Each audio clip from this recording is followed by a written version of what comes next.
here's a different perspective. I tried an Insta360 camera, the X3 and the X4, and this is what I got out of it. So um, right out of the gate, you can see my Wahoo's wobbling a lot. Um, yeah, that's that's the first knock I've got against this camera. Um, it's it's really good. It takes some great shots. It's enormous. It's the size of my hand. Um, but when you put that on the front of your bike, it's heavy. It's about the size of 3 GoPro sessions, so it's got about the weight of a cell phone.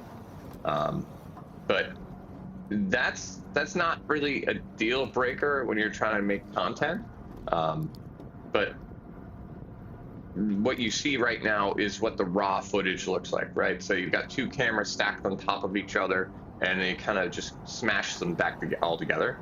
I mounted on the front of my bike like so, so it's right underneath my Wahoo, but it sticks out incredibly far. So it's about the length of a cell phone, depending on if you have a mini or a large. And the first thing that stuck out to me was that these videos out of the gate are kind of tough to manage because you have to go and download software to reframe the perspective. Now, you can use Insta360 software, which is a little bit wonky and very manual.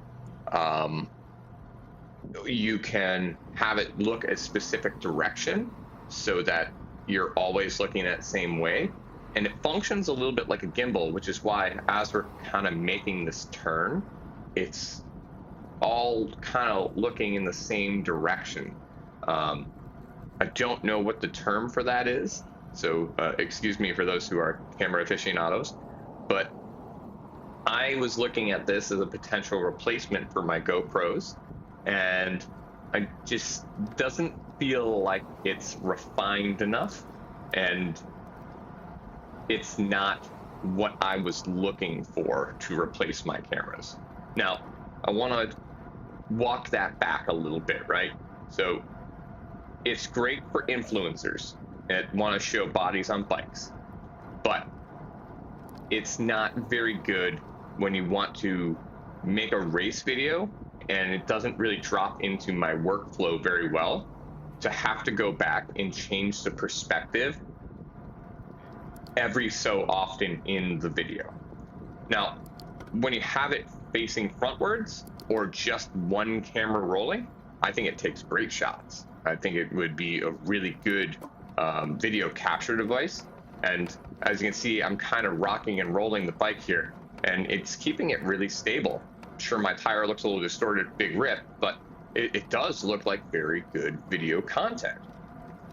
Now, for the reasons that I've already shared, plus kind of looking at a little bit of artifactoring happening at my my aero bar, it's not really worth that price point. For $500, I expect the camera to be a little bit more lightweight, and I expect it to be a little bit more robust. But if I were to crash in a race, I know the first thing that's going to get scratched is one of those 3D lenses. And unfortunately, I don't subscribe to that mentality of having the nicest things all the time. I think that you kind of race what you can replace. And just over the last few minutes of talking about this camera and letting the camera kind of change the direction it's recording, I don't know who's looking for content like this to watch me sweat on the front of a bicycle. This angle just kind of doesn't do it for me. So in the end, for the price point and for the reusability, if something were to happen in a race, I think there's 2 ways to look at this. I think that what Mitch Boyer's using this for as a bike influencer who's not racing and his likelihood of crashing is lower, I think this is great. For someone who races bikes and has the potential of going down, I don't want to have to invest another $500 every time I hit the deck, or someone overlaps wheels with me, or just, God forbid, something happens to me or my bike.